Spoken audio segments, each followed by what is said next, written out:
உக்ரைனுக்குள்ள ரஷ்யாவோட Su-57 விமானம் நுழைஞ்சு தாக்குதல் நடத்தினதுக்கு அப்புறமா பிப்ரவரி 2ஆம் தேதி இன்னொரு சம்பவமும் நடந்திருக்கு. ஒரு 130 கிலோமீட்டர்கள் தாண்டி ரஷ்யா உக்ரைன் எல்லையிலிருந்து உக்ரைனோட ஒரு Su-27 விமானம்ன்றது பறந்துட்டு இருக்கு. அந்த விமானி நார்மலாக ஆஸ் யூஷுவல் எப்பவும் போல இப்போ உக்ரைன் அப்டேட் பண்ணப்பட்ட ஜேடம் எக்ஸ்டெண்டட் ரேஞ்ச் பாம்ஸை எடுத்துகிட்டு போயிட்டு ரஷ்யன் பொசிஷன்ஸ் மேலே போட்டுட்டு வரதுக்காக ஒரு டெய்லி மிஷனில் அந்த விமானி ஈடுபட்டு இருக்கப்போ எதிர்பாராத நேரத்தில் சில வினாடிகளுக்கு முன்னாடி அவரோட வார்னிங் சிஸ்டம்ன்றது ஆக்டிவேட் பண்ணப்படுது. உங்களோட விமானத்தை நோக்கி ஒரு ஏர் டு ஏர் மிசைல் வந்துட்டு இருக்குன்னு. அந்த விமானி என்னதான் அந்த இடத்துல முயற்சிகள் பண்ணாலும் அவரோட விமானத்தை காப்பாற்றிக்க முடியல.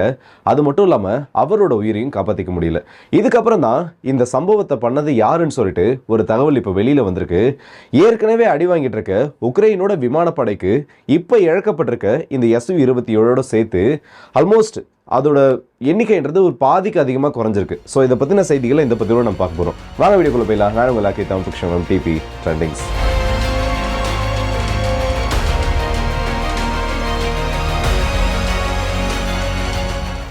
Su-27 பொறுத்த வரைக்கும் ரஷ்யா அண்ட் உக்ரைன் இந்த ரெண்டு நாடுகளிலுமே இந்த விமானம்ன்றது இருக்கு.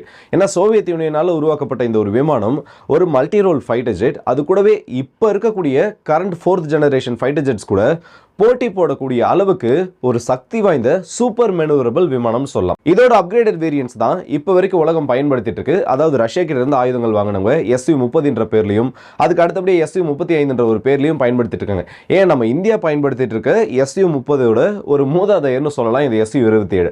இப்படிப்பட்ட இந்த விமானம் ரஷ்யா உக்ரைன் போர் ஆரம்பிக்கிறதுக்கு முன்னாடி உக்ரைன் கிட்ட ஒரு 30க்கும் அதிகமான எண்ணிக்கையில் இருந்துச்சு. ஆனா இந்த ரஷ்யா உக்ரைன் போர் தொடங்கினதுக்கு அப்புறமா வெளியில எக்ஸாக்டா சொல்லப்படாத அளவுக்கு, அதாவது ஒரு 10 விமானம் வந்துச்சா, 20 வந்துச்சா, 30 வந்துச்சா, இல்ல 100 வந்துச்சா அப்படின்னு சொல்ல முடியாத அளவுக்கு வெளிநாடுகள்ல இருந்து ஏற்கனவே யூஸ் பண்ணப்பட்டு ரிட்டையர் பண்ணப்பட்ட Su-27 விமானங்கள் உக்ரைனுக்காக அனுப்பி வைக்கப்பட்டுச்சு.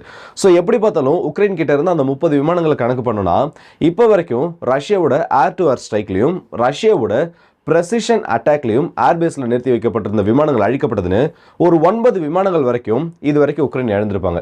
இப்போ சமீபத்தில், அதாவது பிப்ரவரி 2ஆம் தேதி என்ன நடந்திருக்குன்னா, உக்ரைன் ரஷ்யா, அதாவது இந்த ஆக்டிவ் ஃப்ரண்ட் லைன் இருக்குல்ல, அந்த பார்டர் நான் சொல்லலை, அதுக்கு முன்னாடி இந்த 2022 பிப்ரவரி மாதத்துக்கு முன்னாடி ரஷ்யா உக்ரைன் பார்டர் எப்படி இருந்துச்சோ அதில் டான்பாஸ் பகுதிகளுக்கு மேலே சரியா ரஷ்ய எல்லைகள்ல இருந்து ஒரு 120 கிலோமீட்டர் தொலைவில் உக்ரைனோட ஒரு Su-27 விமானம்ன்றது பறந்துட்டு இருக்கு. இந்த விமானத்தை ஓட்டுனது உக்ரைனோட பைலட்டான இவானோ புலட்டோவ். இவர் இந்த விமானத்தை இயக்கிட்டு இருக்கப்போ அந்த விமானம் அதோட பொசிஷன்ஸ், அதாவது ரஷ்யன் பொசிஷன்ஸ் அட்டாக் பண்றதுக்காக அதோட டார்கெட்ஸை நோக்கி பறந்துட்டு இருக்கப்போ திடீர்னு, அதாவது கடைசி கட்டங்களில் இந்த விமானத்தோட அந்த வார்னிங் சிஸ்டம்ன்றது ஆக்டிவேட் பண்ணப்பட்டிருக்கு. இந்த வார்னிங் சிஸ்டம் எப்படி ஒர்க் ஆகுனா, இப்போ ஒரு க்ளோஸ் பேட்டில் உங்களோட விமானத்தின் மேலே எதிரிகள் அவங்களோட டார்கெட் லாக்கப் பண்ணிட்டாங்க, இல்லை எதிரிகள் உங்களை நோக்கி ஒரு ஏர் டு ஏர் மிசைலையோ இல்லை வேற ஏதாச்சும் விதமான ஏவுகணை உங்களோட விமானங்களை அழிக்கிறதுக்காக லான்ச் பண்ணியிருக்காங்கன்னா அப்போ இந்த வார்னிங் ஆனது கொடுக்கப்படும். ஆனால் ரொம்பவே கம்மியான ரியாக்ஷன் டைம். ஏன்னா அந்த இடத்துல இருந்தது நிமிடங்கள் கூட கிடையாது, ஒரு சில வினாடிகள் இருந்ததாக தான் சொல்லப்படுது. இந்த கம்மியான ரியாக்ஷன் டைமில் அந்த விமானியால் சரியாக அந்த விமானத்தை மெனுவர் பண்ண வைக்க முடியறதோ, இல்லை அந்த விமானத்தை பாதுகாக்க வைக்கிறதுக்கான அந்த முயற்சிகளை ஈடுபடுத்த முடியறதோ அந்த இடத்துல முடியாமல் போயிருக்கு. ஆஸ் அ ரிசல்ட்டாக இந்த விமானி இவானோவும் அந்த விமானமும் அந்த இடத்துல அழிக்கப்பட்டிருக்கு. இதை உக்ரைனோட ஏர்ஃபோர்ஸே அஃபிஷியலாக அவங்களோட செய்தியில் கன்ஃபார்ம் பண்ணியிருக்காங்க. ஆனால் இந்த இடத்துல எல்லாருக்கும் ஒரு கேள்வி வரலாம். அப்போது ரேடாரில் அந்த விமானம் தெரியல, அந்த ஏவுகணை ரொம்பவும் கிட்ட வந்திருக்குன்னா கண்டிப்பாக இந்த இடத்துல Su-57 தான் பயன்படுத்தப்பட்டிருக்கணும். ஆனால் இந்த இடத்துல பயன்படுத்தப்பட்டது Su-57 கிடையாது, Su-30SM, ரஷ்யாவோட ஒரிஜினல் வேரியண்ட். ரஷ்யாவோட எல்லைகளுக்குள்ளே இருந்தே இந்த விமானம் ஒரு மல்டி குவார்டினேட்டட் ஸ்ட்ரைக்கை இந்த இடத்துல Su-27 மேலே பண்ணியிருக்குன்னு சொல்லலாம்.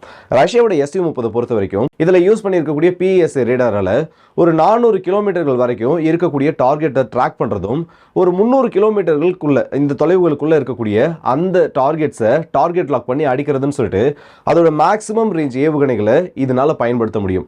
இப்போ இந்த அட்டாக்ல R-37 சொல்லக்கூடிய ரஷ்யாவோட ஒரு ஹைப்பர்சானிக் ஏர் டு ஏர் மிசைல்ன்றது பயன்படுத்தப்பட்டிருக்கு. ஆக்சுவலாக இந்த ரஷ்யாவோட Su-30 இல்லை இந்த மாதிரி குவார்டினேட்டட் டார்கெட்டட் ஸ்ட்ரைக், மற்ற இன்புட்ஸ்ல இருந்து ஒரு டார்கெட்டை வாங்கி அதுக்கப்புறம் இதை ஃபயர் பண்ணதோ இந்த இடத்துல இந்த ஸ்ட்ரைக்கு ரொம்ப ஒரு பெரிய விஷயமா காட்டல.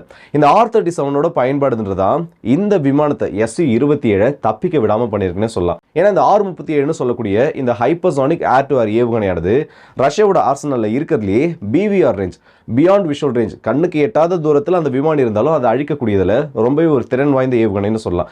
ஏன்னா இது வரைக்கும் ரஷ்யா உக்ரைன் போர் ஆரம்பிச்சதுல இருந்து ஏர் டு ஏர் கில்ல கனெக்ட் பண்ணனா ரஷ்யா தான் அதிகமாக பண்ணியிருக்காங்க. மற்றபடி உக்ரைன் வந்து ஏர் டு ஏர் கில்ல எனக்கு தெரிஞ்ச மோஸ்ட்டாக எதுவுமே பண்ணதில்லை. அப்படி இருக்கிறதுல அவங்க பண்ணதில் 90% அதிகமான சம்பவங்கள் இந்த ஒரு ஏவுகணையால் தான் பண்ணப்பட்டிருக்கு. டாக் ஃபைட்ன்றது இந்த இடத்துல 2 நாடுகளுக்கு ஏற்படுறதுக்கு ஆல்மோஸ்ட் சான்ஸே கிடையாது. ஸோ அந்த மாதிரி பியாண்ட் விஷுவல் ரேஞ்சில் நடக்கக்கூடிய இந்த சம்பவங்கள் இந்த ஏவுகணையோட ஒரு அடுத்த பரிணாமத்தை காமிக்குதுன்னு சொல்லலாம். சரி, இப்போது ரீசெண்டாக வந்து Su-27 அமெரிக்கா வந்து அப்கிரேட் பண்ணாங்க. அதுலேருந்து ஸ்மால் டயமீட்டர் பாம்ஸை லான்ச் பண்ணுற மாதிரியும் AGM-188 சீரியஸில் இருக்கக்கூடிய இந்த ஆன்டி ரேடியேஷன் மிசைல்ஸ் சொல்லுவாங்கல்ல, ரஷ்யாவோட ரேடாருக்கு எதிராக பயன்படுத்துறது, அதை யூஸ் பண்ணுறதுக்காகவும் JDAM எக்ஸ்டெண்டட் ரேஞ்சை பயன்படுத்துறதுக்காகவும் அது கூடவே சேர்த்து அதோட எலக்ட்ரானிக் கவுண்டர் மெஷர்ஸை இன்க்ரீஸ் பண்ணுறதுக்காகவும் சில அப்கிரேட் பண்ணப்பட்டிருக்காங்கல்ல. அப்போ அது எல்லாம் இந்த இடத்துல ஃபெயில் ஆகிடுச்சான்னு கேட்டிங்கன்னா அதுக்கான பதில் இப்போதைக்கு தெளிவாக சொல்ல முடியாது. ஏன்னா உக்ரைன் கிட்ட இருக்கிறதுல முதல்ல ஒரு 6 விமானங்களை தான் அவங்க அப்கிரேட் பண்ணாங்க. அந்த 6ல் ஒரு விமானம் இப்போ அழிக்கப்பட்டிருந்துச்சுன்னா அமெரிக்காவால் இல்லை நாட்டோவால் செய்யப்பட்ட அந்த எலக்ட்ரானிக்கல் அப்கிரேடுன்றது இந்த இடத்துல ஃபெயில் ஆகியிருக்கு. இல்லை அந்த 6 விமானங்களை தாண்டி வேற ஏதாச்சும் ஒரு விமானம் இந்த இடத்துல அழிக்கப்பட்டுருந்துச்சுன்னா அதுக்கு இதுக்கு எந்த ஒரு சம்மந்தமும் இருக்காது. ஸோ Su-30யோட இந்த ஸ்ட்ரைக்ன்றது ஃபஸ்ட்டு கில்லா, அதாவது இந்த 2025 தொடங்கி முதல் ஏரியல் கில்லா இந்த இடத்துல பதிவாகியிருக்கு. இந்த இடத்துல அந்த விமானிக்கு வந்து அந்த ரியாக்ஷன் டைம் கம்மியாக இருந்தது மட்டும்தான். என்னை பொறுத்த வரைக்கும் Su-27 வந்து அந்த அளவுக்கு குறை சொல்லக்கூடிய ஒரு விமானம் கிடையாது. Su-30 அந்த அளவுக்கு கேப்பபிள் ஆனதோ அதே அளவுக்கு கேப்பபிள் ஆனது Su-27. ஏன்னா அதோட அடுத்தடுத்த ஜென்ரேஷன் தான் இந்த விமானங்கள்லாம் மாறிட்டு இருக்கு. ஆனால் இந்த இடத்துல அந்த ரியாக்ஷன் டைம் ரொம்ப கம்மியாக இருந்து உள்ள வந்தக்கூடிய அந்த ஏவுகணை மேக் 5+, அதாவது சத்தத்தோட வேகத்தை விட ஒரு 5லிருந்து 6 மடங்கு அதிகமாக போகக்கூடிய ஒரு ஏவுகணை. அது 6 மடங்கு வேகமாக போகிறது இந்த இடத்துல டெட்லி இல்லை. அந்த 6 மடங்கு வேகத்தில் போறப்போ சூப்பர் மெனூரபிள் பண்ணக்கூடிய ஒரு மிசைல்னு சொல்லலாம். என்ன விதமான கவுண்டர் மெஷரை எதிரிகள் எடுத்தாலும் ஃபைனல் ஸ்டேஜஸ்ல ஆக்டிவ் ரேடார் ஹோமிங்கை பயன்படுத்தினாலையும் இந்த அளவுக்கு அதிவேகத்தில் வரதுனாலையும் இந்த மிசைல் அவுட் ரன் பண்ணுறதுன்றது கொஞ்சம் ஒரு முடியாத காரியம். அது மட்டும் இல்லாமல் இந்த Su-30 பொறுத்த வரைக்கும் இந்த டார்கெட்டை ஃபைன் பண்ணது கம்ப்ளீட்டாக இந்த Su-30யோட ரேடார் கிடையாது. S-400ஓட ரேடார் டார்கெட்டை பிக் பண்ணி அதோட கோஆர்டினேட்ஸை Su-30க்கு ஷேர் பண்ணியிருக்கு. Su-30க்கு ஷேர் பண்ணது மட்டும் இல்லாமல் இதோட ஃப்ளைட் பேட்டர்னை வந்து அனலைஸ் பண்ணுவாங்கல்ல, இந்த விமானம் இப்படியெல்லாம் வந்துட்டு இருக்கு, அடுத்ததாக இதோட மூவ்மெண்ட்ன்றது இந்த டைரக்ஷனில் போகலாம், அதாவது சவுத் வேர்ட்ஸ்லேருந்து வந்துட்டு இருக்கு, இப்போ நார்த் சைடு போகலாம் இல்லை வடக்கு பகுதிகளுக்கு போகலான்றது ஒரு யூகமாக கணக்கு பண்ணி தான் அந்த இன்புட்டை ரஷ்யாவோட Su-30க்கு கொடுத்துருக்காங்க. ஏன்னா எல்லா டிஸ்டன்ஸில் இருக்கக்கூடிய 400 கிலோமீட்டர் தாண்டி இருக்கக்கூடிய டார்கெட்ஸை S-400ஆல் எங்கேஜ் பண்ண முடியாது. ஸோ அப்படி இருக்கப்போ இந்த விமானம் வந்து தன்னோட ரேஞ்ச்குள்ளே இருக்கு, இல்லை இன்னும் கொஞ்சம் நேரத்தில் இது வெளியில் போகலான்ற ஒரு நிலைமை வரப்போ அந்த இடத்துல அதை கவுண்டர் பண்றதுக்கு இருக்கக்கூடிய ஒரே ஆப்ஷன் ரஷ்யாவோட விமானப்படை மட்டும்தான். அப்படி இருக்கிறதுனால அந்த விமானப்படைக்கு இன்புட் ஆனது கொடுக்கப்பட்டு அந்த விமானம் இதோட எங்கேஜ்மெண்ட் ஜோனை விட்டு வெளியில போறதுக்கு முன்னாடி Su-30 வச்சு அடிச்சு வீழ்த்திருக்காங்க. ஸோ உக்ரைனோட விமானப்படைக்கு இந்த Su-27 இழந்தது ஒரு பிகஸ்ட் லாஸ், அதில் எந்த ஒரு சந்தேகமும் கிடையாது. இதுக்கு நடுவில் இது ஒரு பெரிய பிரச்சனையா இல்லை உக்ரைனுக்கு. இந்த 200 பில்லியன்ன்ற ஒரு டாபிக் ஒரு 2-3 நாட்களாக ரொம்பவே ஒரு பெரிய விஷயமா இருக்குது. அமெரிக்கா வந்து அஃபிஷியலாக இதுக்கு கமெண்ட் பண்ணக்கூடிய அளவுக்கு இது ஒரு பெரிய பிரச்சனையாக போயிருக்கு. அதுக்கு காரணம் ஜெலன்ஸ்கியோட ஒரே ஒரு வார்த்தை தான், 200 பில்லியனை நீங்கள் கொடுத்தன்றீங்க, எங்கே கொடுத்தீங்க? எங்களுக்கு வெறும் 75 பில்லியன் மட்டும்தான் எங்களுக்கு வந்திருக்கு, அதுலேயும் வந்து மீதி காசெல்லாம் எங்களுக்கு வரவே இல்லை, அது என்னாச்சுன்னே தெரியலன்னு சொல்லிட்டு மீதி 100 பில்லியனுக்கான கணக்கை இந்த இடத்துல கணக்கு கேட்டிருக்காருன்னே சொல்லலாம். எனக்கு உதவிகள் கொடுக்குறேன்னு சொன்னீங்க, இல்லை எனக்கு கடனாக கொடுக்குறேன்னு சொன்னீங்க, ஆனால் என்கிட்ட எதையுமே கொடுக்காம என் பேரில் நீங்கள் எப்படி கடனை எழுதலான்ற அளவுக்கு ஒரு வார்த்தையை கேட்டுட்டாரு. அது இப்போ எப்படி ஒரு ரியாக்ஷனாக மாறி இருக்குன்னா, ரஷ்யாவோட டாஸில் இன்றைக்கி ஒரு ஆர்டிக்கலை வெளியிட்டிருக்காங்க. கூடிய சீக்கிரத்தில் நாட்டோ ஜெலன்ஸ்கியை டீஃபேம் பண்ணுவாங்க, இந்த மாதிரி வந்து நாங்கள் கொடுத்ததில் வந்து ஒரு $2-3 பில்லியன் அவரோட பர்சனல் யூஸ்க்கு அவர் எப்படியெல்லாம் பயன்படுத்தியிருக்காரு, இல்லை அவரோட பர்சனல் பர்பஸ்க்காக எப்படியெல்லாம் வந்து அவர் இந்த இடத்துல அமெரிக்கன் டாக்ஸ் பேயர்ஸோட மணியை மிஸ்யூஸ் பண்ணியிருக்காருன்றதை கூடிய சீக்கிரத்தில் நாட்டோவும் சிஐஏவும் சேர்ந்து ஒரு செய்தியாக வெளியிடுவாங்க.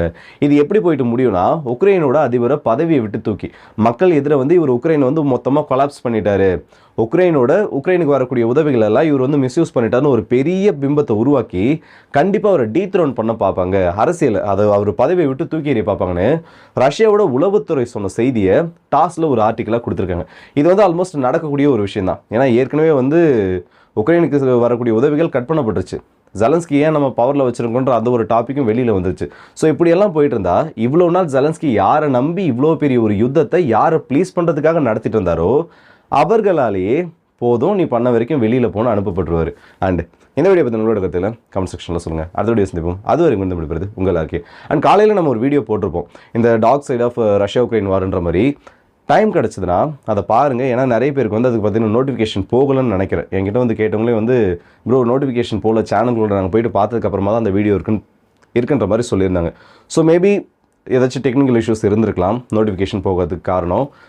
அதோட அந்த வீடியோட லிங்க் நான் ஃபஸ்ட் கமெண்ட்டில் கொடுக்குறேன். மறக்காமல் போயிட்டு பாருங்கள். உங்களோட ஃப்ரெண்ட்ஸ் அண்ட் ஃபேமிலிக்கு ஷேர் பண்ணுங்கள். கண்டிப்பாக ஒரு புது டாப்பிக்காக இருக்கும், இல்லைனா ஒரு புது எக்ஸ்பீரியன்ஸாக இருக்கும். மறக்காமல் பாருங்கள். ஸோ அடுத்த வீடியோஸ் இப்போ அது வரைக்கும் வந்து விடுபடுது உங்கள் ஆர்கே.